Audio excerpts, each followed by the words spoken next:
This music was before the whiskey. After 3-4 whiskeys, I have to play another music, like to play.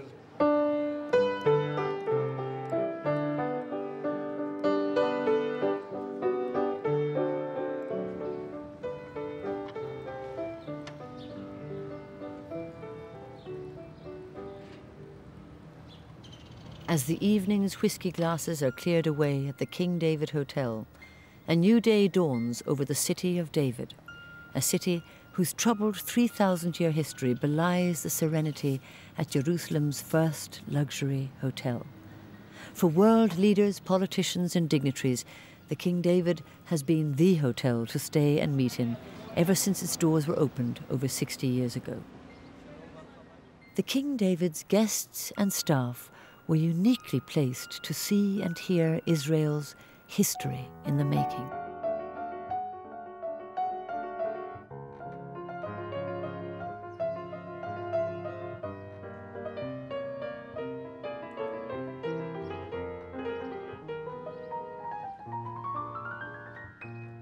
The King David Hotel, in which I spent the best and the most joyful years of my life. To me, King David was the meeting place for the notable people in the Middle East. It was known for its love stories, and it was known for its spying stories.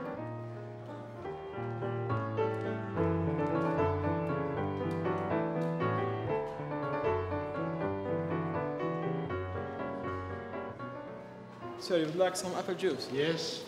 Ah, you have already? I have my glass. Yeah, just fill it up. Thank you. أهلا وسهلا. كيف حالك؟ الحمد لله كويس. من وين أنت؟ أنا من القدس. من القدس. وأنت؟ أنا من خلون. من خلون؟ أيوة. أنا اشتغل. أنت اشتغلت هون؟ أيوة. وأنا بشتغل هون. 40 سنة. شفت؟ هذه عتيقة الصورة. عتيقة كثير. عتيقة قديمة كثير الصورة. In the 1930s, Palestine, as it was then called, was governed by the British. Jerusalem became the focus for international diplomacy, with the King David at its center. Nazi persecution was forcing Jews to flee Europe. Some found safety in Palestine and escaped the fate of those who were left behind. When I came here in 1935, here in Palestine, my life was saved. Otherwise, I would stay there. Itzhak Mandelbaum lost most of his family in Nazi death camps. He was born in Poland and became the King David's first and best-loved band leader. At almost 90, he still plays the clarinet, accordion, and piano. Under the British, Jerusalem became Palestine's leading city. Ravaged and disease-infested, it was ill-prepared for its new status as capital. A hotel had to be built to accommodate the arrival of politicians, refugees, and tourists needing a place to stay. Facing the old city walls, 4.5 acres of barren, rocky, desolate wasteland, purchased by a Jewish family living in Egypt, became the chosen site for Jerusalem's first 5-star hotel. Arabs and Jews worked side by side for 2 years on the excavation and construction of this Swiss-designed building. In January 1931, the King David Hotel welcomed its first guests.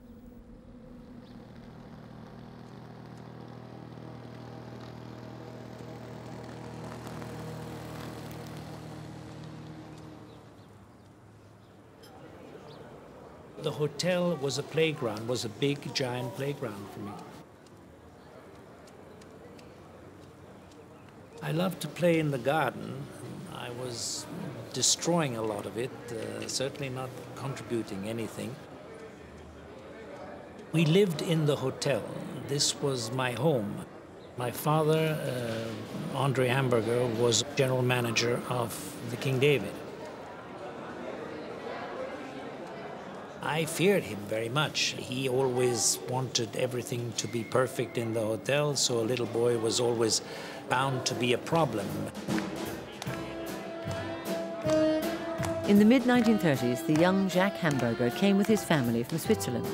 For 10 years, the King David lobby was the center of his world.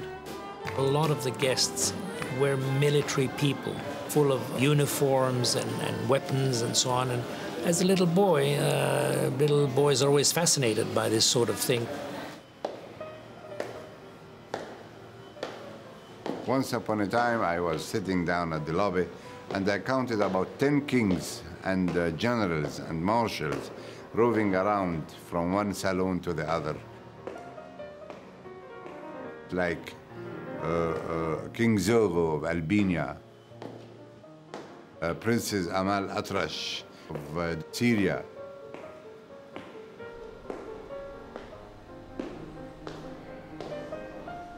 I can even hear the voices of the Stones whispering to me, and he said, do you remember us? We remember you. Nasser Aden Nashashibi was born into a Palestinian family who have lived in Jerusalem for over 900 years. He is a prominent writer and confidant of Middle Eastern rulers. We had, for instance, the king of Greece with his wife, Princess Helena, were staying at the hotel. The Yugoslav king was staying here. Ernest Kaliber was born in Germany in 1919 and stayed there until 1936, when he left for Palestine. He worked in the King David as lobby manager before setting up a successful meat canning business. We spoke in French, we spoke in English, we spoke in Arabic, we spoke German. This was really a mixing point. I would not say a melting point, but a mixing point. We had Jewish people coming here. They were mingling with the Arabs. They were all mixing together.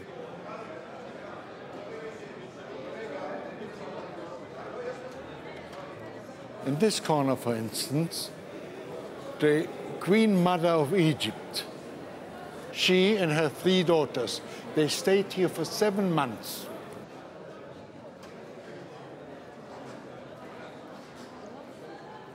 She used to call herself the bird, les oiseaux of the soirée, of the nights. And she was a gambler.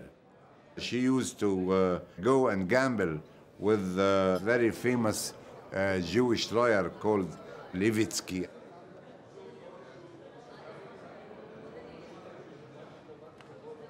If you stay in the King David, you are looked after. Your life is safe, your stomach is safe. There was never, even during wartime, a shortage. They had even brought camembert from Beirut, so they could have camembert for breakfast. We had 2 chefs. One was Italian, one was French. And they hated like they hate themselves even today.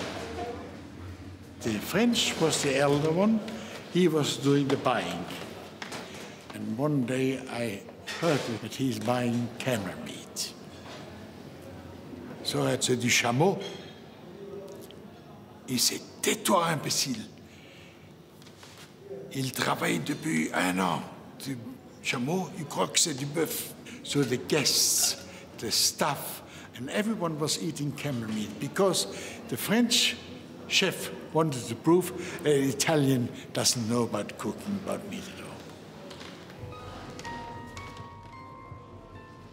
And we had some of the Swiss, and we had Jewish employees. We had Arab employees.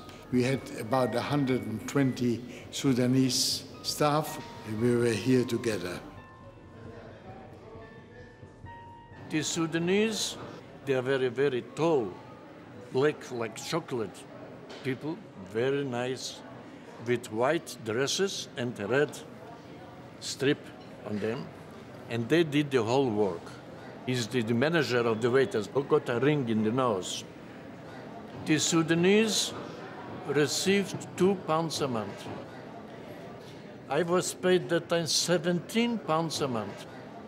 I think it was one of the highest salaries. But the Sudanese worked 24 hours per day. They were like slaves.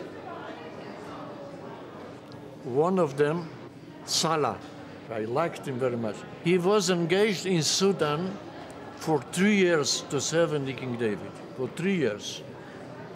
After 3 years, he got 3 months leave. He went home, and when he came back, I asked, how was it home? He said, very nice. He said, another 3 children. He was happy. I said, how is it possible? He said, by Allah. He was shot in the street by an English soldier.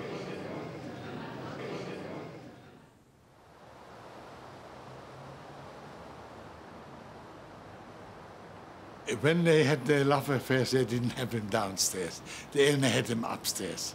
But there were going on, no doubt about it. Like the mother of Farouk, we knew exactly with whom she's going upstairs. We did not see it. But the daughters, they were terrible. I enjoyed this room very much with Asmahan. She was born a mixture of a princess, a spy, and a singer. She was called the Matahari of the Middle East. And she was pretty, beautiful greenish eyes. The King David was a mixture of actors and hidden actors. The hidden actors were the spies. They were hiding themselves in the telephone room, talking to Matilda. And they were paying her to give them news. Who came, who left, who meets who, who's doing what. Even the Gestapo, Hitler's secret service, was here, undoubtedly. I used to come here, delegated from the Arab office. I used to come and talk politics of Palestine, politics of what solutions the Arab would accept and what solution the Jews were demanding.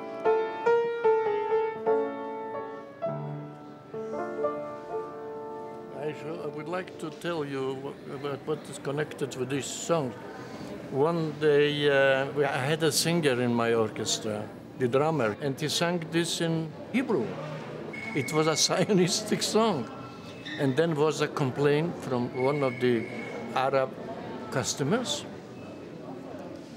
Next day, the manager called me to the office, and he said, listen, we have here not only Jews, we have here all Arabs, and this song you should not play. I told him, Mr. Hamburger, I came here in this country because I was grown up a Zionist. So it is Mandelbaum, please do it for me. Play it, but not sing it.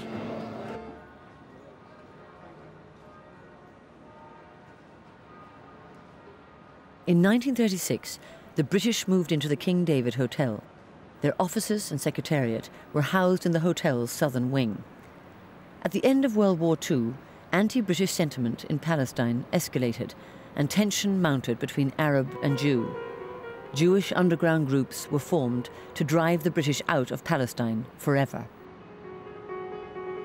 Now, if you give an appointment at 3 o'clock in the morning at the King David, you're not coming to play tennis here or to swim. You're coming to do business, and secret business, lousy, dirty business, whatever they want to call it. The King David was known for this, and that's why it was blown up.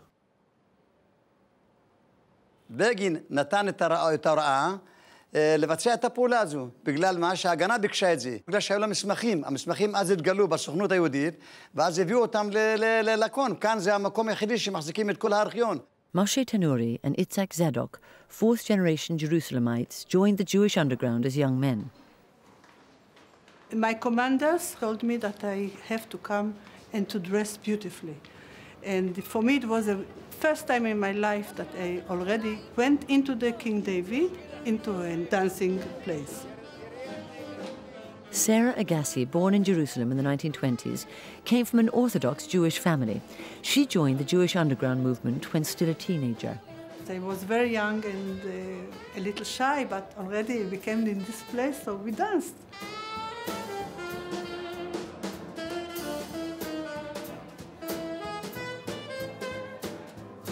We looked around the hotel, every corner, to know exactly how to go in or to put a bomb or everything around. אתה זוכר מאיפה יצאנו, נכון? יצאנו בסרט תלמוד תורה בית אהרון. בית אהרון, היה טנדר אחד, אתה זוכר, עם פרזנט, ובפנים היו הקדים של החלב, ואתה יודע איפה אני עמדתי? אני עמדתי על יד המטבח, וכל מי שנתפס הכניסו אותו למטבח. כן, שמה, שרצו לצאת, העולם היה מלא אנשים, מלא. כולם למטבח. למטבח וגם מכבסה, למכבסה, לאט לאט. I was a spy when I was working in the King David Hotel. Palestine-born David Rubovitz worked for 3 years in the King David as head of transport for the British Army. At the same time, he was a member of a Jewish underground group. My liaison girl suggested that I take leave for a week or two. I said, if I'll be absent on that very day of the operation, my employers would surely suspect that I knew beforehand what is going to happen. ככה הרמתי את הכד, לקחתי אותו מהטנדר, שמתי אותו על הכתף שלי והתחלתי ללכת מהר עד שהגעתי לכאן לעמוד. ואנחנו נצמדנו את הכדים לעמוד. ופה זה היה המרכז, הורדתי את הכד תחת ככה.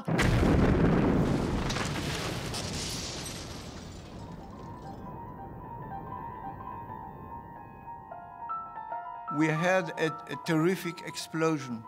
It was heard like an atom bomb. We felt that the whole building is going a bit up and then down. And it was such a heavy smoke, it covered the sunlight. We make 3 calls to warning the hotel that we put bombs into it. And please take out the people from there. But the British didn't allow them to go out. They said, it cannot be that Jewish people will put bombs in this place.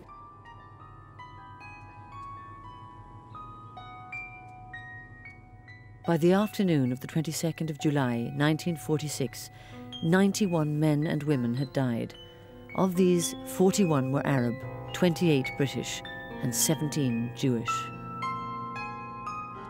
For 3 days, I used to stay here day and night, listening to the crying of the people there, the rubbles on their heads, and the machines trying to see. After 3 days, no more crying, no more shouting, no more sounds came.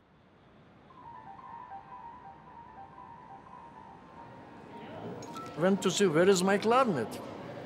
There was no sign of piano, no sign of anything. Everything was like powder. And I found parts of my clarinet. This is only the metal of the clarinet I found, keeping this for years as a memory. This is the only thing which I found. It was the worst tragedy Jerusalem witnessed since the Crusades. Everybody was unhappy, was grieved, was distressed, because King David was a minaret of joy and happiness. It was the pride of Jerusalem.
This is my smile.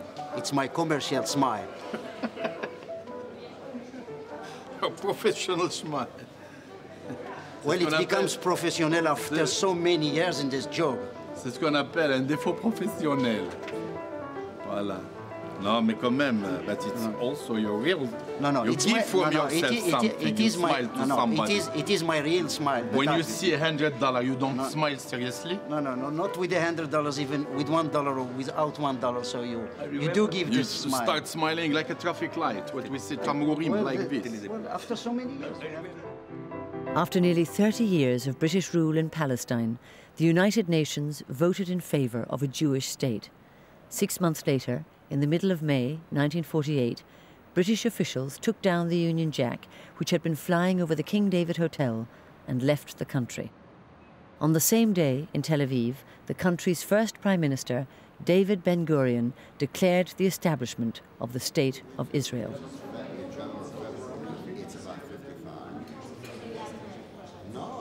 I was 15 and a half years old when I came here in the King David.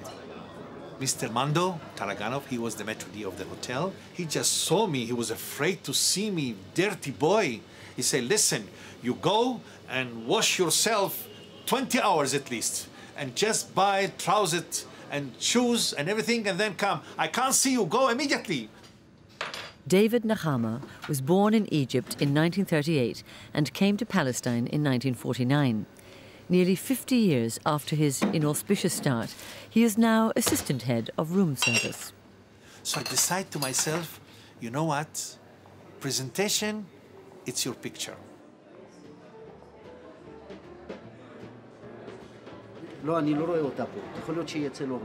Joseph Weizmann was born in Morocco and came to Israel in 1962. 3 years later, at the age of 25, he started work at the King David as a bellboy and is now the smiling face behind reception. Tous les membres du Parlement israélien ainsi que le Premier ministre venaient habiter l'hôtel une fois par semaine. Ben-Gurion, c'était un gars qui était très sympathique. On l'avait surnommé le Vieux. C'était la personne qui, je crois, il ne se peignait jamais, il ne se coiffait jamais. Alors automatiquement, il avait toujours des cheveux, alors qu'il était là, qui sortait comme ça. Et puis quand il rentrait, il avait une façon de marcher, c'était comme un Charlie Chaplin. Alors il rentrait comme ça, bonjour, bonjour tout le monde, bonjour. C'était comme ça comment qu'il parlait. Mais alors c'était d'une façon très rapidement. D'ailleurs, c'était très connu que quand même il parlait, c'était très difficile de le comprendre parce qu'il parlait vite. C'était ça, Ben-Gurion. Il avait quelqu'un vraiment qui le gardait, mais alors c'était son vrai garde-corps, c'était sa femme. Elle s'appelait Paula, Paula Ben-Gurion.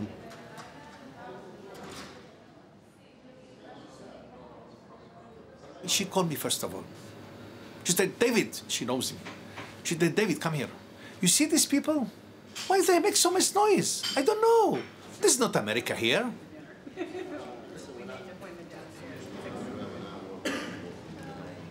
I always serve her. Until now, I can tell you exactly what Mr. Ben-Gurion had his breakfast. He has, with colors, so many colors. First of all, he has applesauce, it's a brown color. He wants raspberry sauce, with a red color. He wants yogurt with a white color. And then he wants porridge. And then he wants the Nescafe only with milk.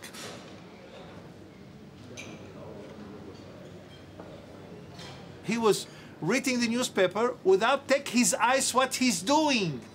And she only changed the things, the course. Grapefruit is finished, Nescafe starting, and she put the water. And then you know what? More interesting, you know what she put, what she finished? She put in the chair. She has 2 chairs near her, empty chair. She put all the things, what she finished, not at the table. And then she come in, pss, pss, David, David, pss, pss. She didn't want nothing on the table. She didn't want nobody to see what he eating.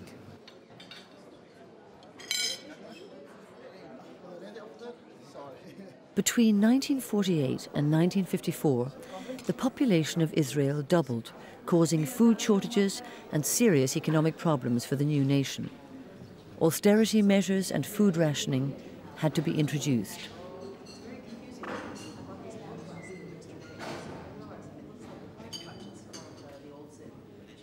Mais écoutez, Moshe Dayan, il avait qu'un seul œil. Et cet œil-là était toujours fixé sur les femmes et non sur quelqu'un d'autre. Quand il regardait une femme, eh ben, franchement, il ne la ratait pas. על מי שסיפרתי שהכסף היה זה ככה. שהרביצה לדיין בין הרגליים, הכניסה לו מכה. כן, כן, משה דיין. ששלחו אותה לעשות לו חדר, וואו, בלונדיניות. וכולם ידעו שהוא זנאי. אז היא הייתה עולה חדשה, שלחו אותה. היא באה לשם, רק היא מתכופפת למיטה להוריד את הכיסוי. הוא בא מאחורה, תפס אותה ככה. אז היא הסתובבה, נתנה לו בין הרגליים. אז הוא אמר לה, את יודעת מי אני משה דיין. אמרה, אתה כוס אמא שלך, אתה לא תיגע בי. אני רוצה מי שאני רוצה, אני אתן לו לבד. זה נכון, אמת.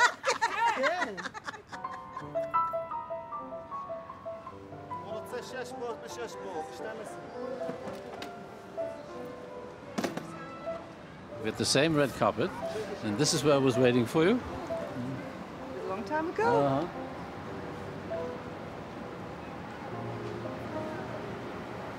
1956, Jerusalem was a small town, a very small provincial town. And ours was the first wedding since World War II at the King David Hotel in Jerusalem. We were just coming out of the time of austerity and rationing. And the view was exactly the same. The old city, the walls of the old city, with one big difference. We had Jordanian soldiers parading up and down on top of the wall. We saw the legionnaires with their red kerchiefs. Right. In those days, this was Jordan, the old city was Jordan, and the Jordanian soldiers watched our wedding. Werner Lobel arrived in Israel from Germany, and Pamela Sable came as a young girl with her parents from England. Today, as Werner and Pamela Laval, they and their family live and work in Jerusalem.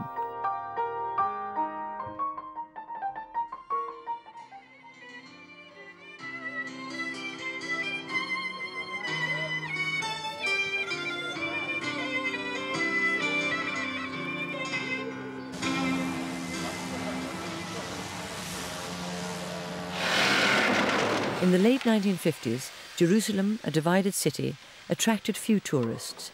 Empty, the King David fell into disrepair. Then, in 1957, the head of the Dan hotel chain, Yekutiel Federman, together with members of his family, bought the King David. Modernization started immediately, and 2 new floors were added in anticipation of Israel's new tourist industry.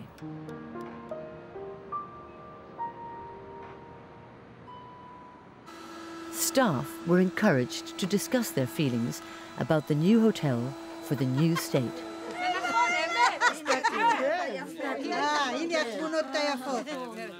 נכנסתי, הוא אומר, בואי, שלום, מר פדרמן, שלום, יושב בכורסה. עכשיו אני מסדרת לו מיטה, הוא מדבר איתי, אבל את עובדת מהר וטוב, עושה מיטות יפות. כמה שנים את עובדת פה? אמרתי, 15 שנה. נו, טוב לך פה? אמרתי, כן, אני אוהבת את המלון, את המקום העבודה, אני מבסוטית פה. אם לא אוהבים, אז לא נשאר. כמה את מקבלת? אמרתי, 1,500, 1,600, הוא אומר לי, נקי. מה זאת אומרת בלי? אמרתי, כן. תראי, מר פדרמן, מה שלוקחים לא מעניין אותי, אני תמיד מסתכלת איפה מה שנכנס לי בכיס. הוא אומר, כן, את צודקת. אחר כך לא היה לי נעים. אמרתי, טוב, כסף לא הכל אומר. לא נכון, אם את רוצה סדר בחיים צריך כסף. אז למה הוא לא עושה? אז למה הוא לא נותן? כן, פעם אחת, כן. היא הייתה ממזרתה. Israel in the 60s still was a country that struggles each day for its survival. At that time, the King David was really feeling the life of Israel. Gideon Avrami also spent his childhood at the hotel as son of the late Zvi Avrami, King David's charismatic manager between 1960 and 1972. My father had his connections through things that happened in the hotel with matters that dealt with the security and the secret services of the country. So he was a man of many, many things beside being the general manager of the King David Hotel. The year is 1966. Israel expected for the first time a visit of the highest representative of Germany, New Germany, the Chancellor Adenauer. The Secret Service at that time advised that my father will not be present during the visit because of his background as a survivor of the Holocaust, of a concentration camp. When my father heard about it, he took the telephone, he called Prime Minister. He told him, if I'm not here, the Chancellor is not here. You can choose another hotel. My father took aside all his feelings, all his emotions. He welcomed the Chancellor. Imagine yourself, an Israeli, a Jew, a survivor from the Holocaust, stands in a hotel, in a very representative hotel in Israel, as an Israeli, greets the German Chancellor. This is a big victory. The following year, in June 1967, war broke out between Israel and her Arab neighbors. There was fighting on all fronts. For 2 days, street battles raged in the Jordanian-controlled Jerusalem. The King David received frequent shelling. The old city fell into Israeli hands. A once divided Jerusalem became Israel's capital and remains bitterly disputed to this day. Eric Silver worked as a journalist on The Guardian before emigrating to Israel.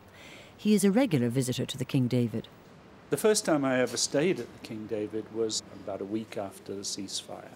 And I remember I stayed in a room in the South Wing, the famous South Wing that was blown up.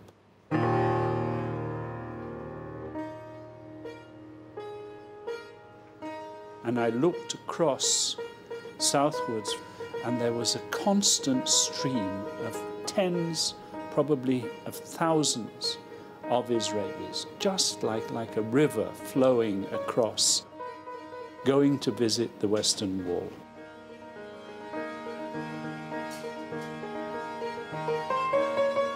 And I suddenly pinched myself and I said, look, it matters to those people.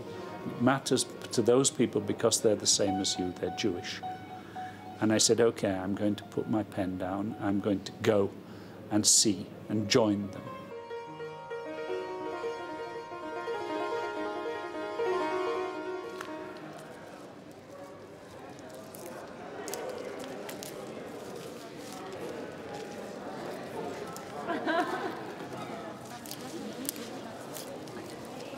Using the King David as his base, US Secretary of State Henry Kissinger began the process of shuttle diplomacy between Israel and her Arab neighbors in the aftermath of the Yom Kippur War, a war which began in 1973 on the holiest day of the Jewish calendar, when Egypt launched a massive surprise attack against Israel. Kissinger and the hotel were at the center of media and world attention. Security measures in and around the hotel were reinforced. Jerusalem-born Orna Cohen was a teenager at the time of the Yom Kippur War. Her father was born in Jerusalem and her mother came from Morocco as a 15-year-old. Orna is head florist at the King David and works often unnoticed in all areas of the hotel. Over the years, she has overheard personal stories and anecdotes. שמעתי שבשטח עצום בגינה גידלו שיחים של אופיום. היה ביקור של קיסינג'ר בארץ, ובעצם עלו על כל הקטע הזה כשהגיעה משלחת אמריקנית, ואנשי ביטחון יצאו לבדוק את השטח, ואז הכלבים שלהם התחילו להשתולל.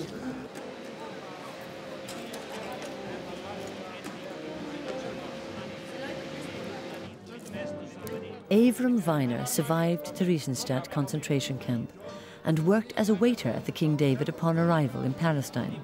He is now chief of protocol. If Mr. Kissinger needed a cup of chicken soup or ice cream, I was there. And this picture was taken in 1974 in a state dinner in the King David. Nobody said what I saw on this picture. Mr. Kissinger was dealing with the Syrians, and I have to move the microphone, and I was very close to Mr. Kissinger. And I said, even Mr. Kissinger had something under the eye, and a little tear come out. Maybe he had a little Jewish feeling. But after 32 days, that's he done something. because the next day they come out with the ceasefire. I mean, till now. It's the quietest place in the Middle East, the Syrian border.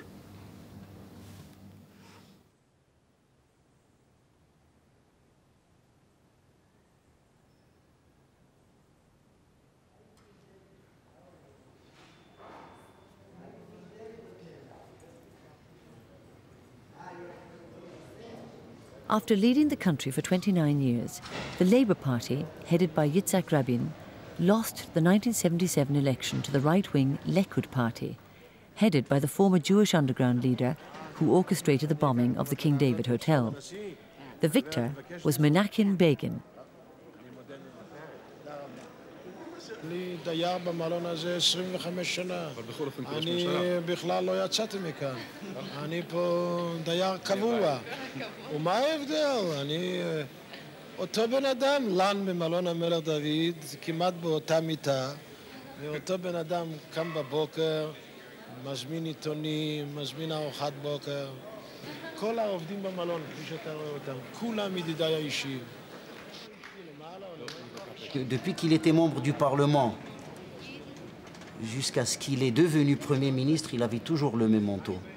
Je peux dire pendant peut-être 12, 13 ans, 14 ans, parce qu'à chaque fois qu'il arrivait, je l'accompagnais dans sa chambre et je prenais toujours le même manteau en main, je le reconnaissais très bien. Une fois, je me rappelle, je lui ai posé la question, que c'était lui qui avait organisé l'explosion de l'hôtel.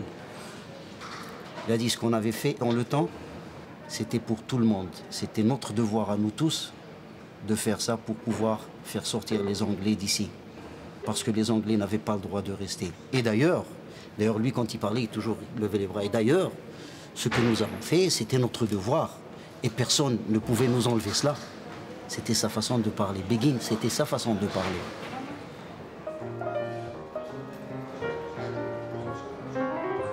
Most of the old clients here in the hotel, they call us that we are parts of the hotel furniture. No, don't think that. You are the columns of the hotel, well, maybe, but not the furniture of the hotel. Well, some of the guests, they did told me that, yeah.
I am Jewish.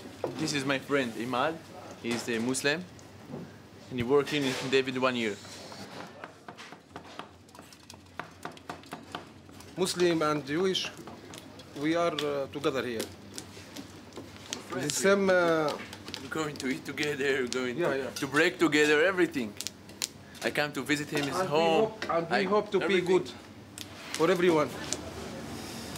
The people who come to work here, they don't bring all the political situation from outside to the hotel. We are like a friend. Maybe outside they want to kill me. I don't know. But in the hotel I don't feel it. And I believe the Jews and the Arab can live together with no problem. The governments is the problem, not here with the people. We work together and live together, but the problem with the governments, not with us.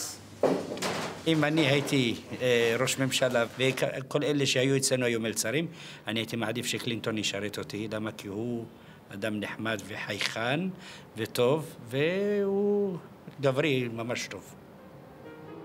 Maurice Omezguin and Sami Alayan are friends who have worked together for many years. Maurice, a Moroccan Jew, came to Israel in 1967, whilst Sami, a Palestinian Muslim, was born in Jerusalem and now works as head waiter.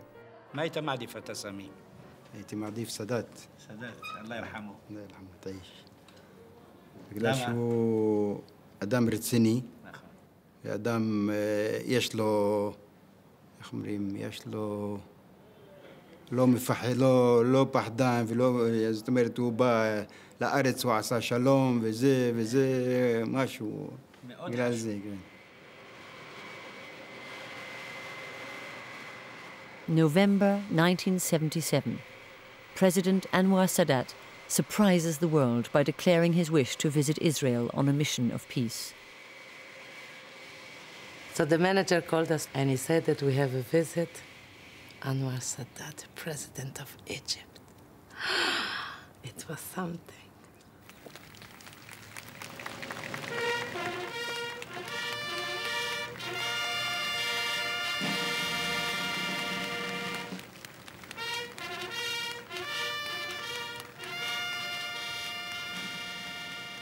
As a child of 4, Sarah Sabo survived Auschwitz. For nearly 40 years, she has worked in the hotel business. Sadat's visit was for her the high point of her career. I want to tell you, I prepared in my years many important visits. But a visit like for Anwar Sadat, I think it was the first time and the last time, I'm speaking for myself, that I had such a good feeling. Over 30 years had passed since an Arab leader set foot in the King David. The hotel was emptied of its guests and staff were given less than 24 hours to prepare for this historic event.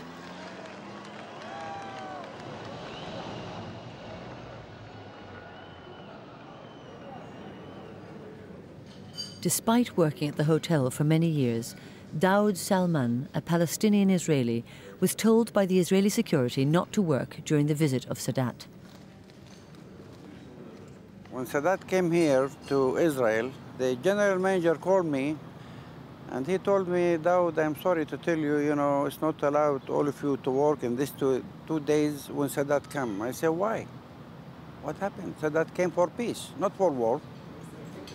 And in this time, I was working 25 years in this hotel, and I served all the important people in the world, and I don't think it's fair. And he was agree with me, and we continued to work. But I don't feel so good when they told me to go home.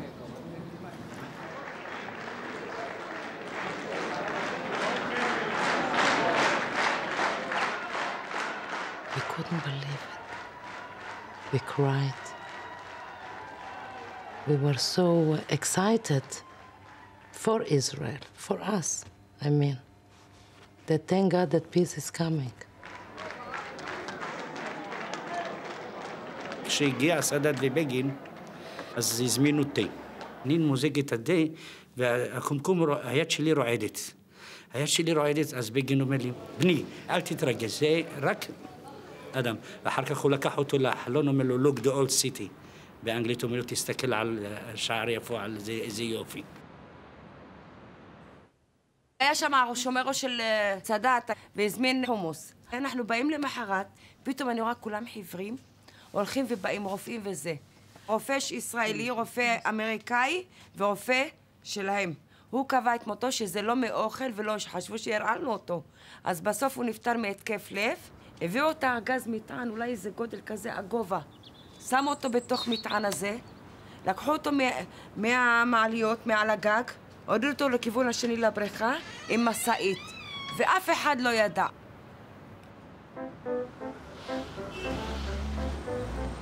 ארי, תן להם להתקדם קודם, תן להם להתקדם.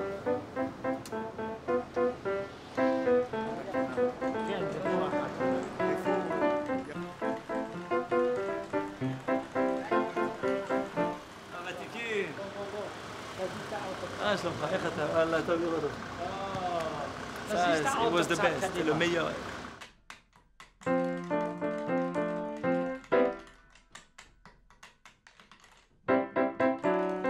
Yeah, the tippy was very good, believe me. One time I have 200 pounds cash, only one guest, 200 pounds. Max Ben Lulu, born in Casablanca, has been collecting tips and opening car doors at the King David since 1962. Some help.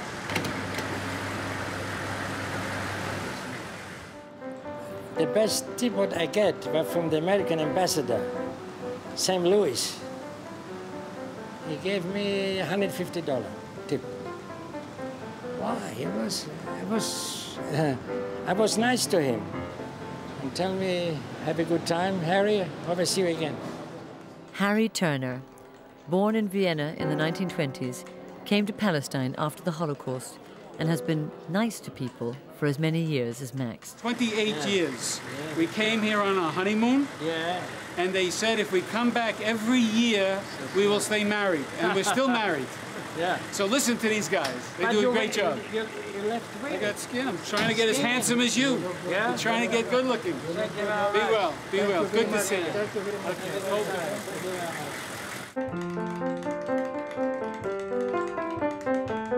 Now I check hand with Mr. Ranit. I don't know how much he gave me. He gave me $100. You see? The same. Also, it's the same. No, sure it came. Yeah, sure. Yeah, it's all the same. You see that? Guys, it's the best one. Yeah. All the time. Yeah. All the time. You give me 100, 200. Yeah. Let me see. You see? No problem.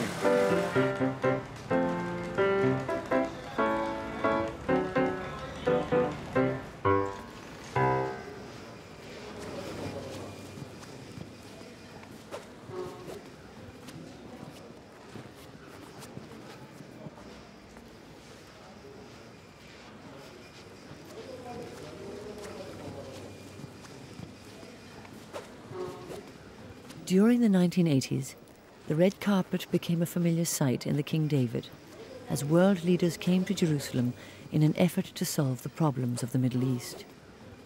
This culminated in the signing of the Oslo Peace Accord in 1993 with the PLO.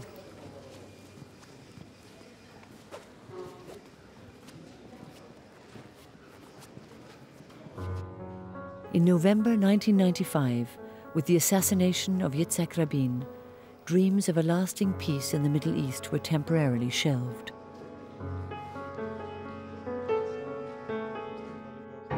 His funeral united the entire Israeli nation and world leaders. The hotel was cleared of all its guests within 24 hours in order to accommodate all who came to mourn his loss. מתי מסכן יצחק רבין נפטר, שהרגו אותו, כמה אנשים היו פה? 621-2 זה קלינטון. 522 ראש ממשלה.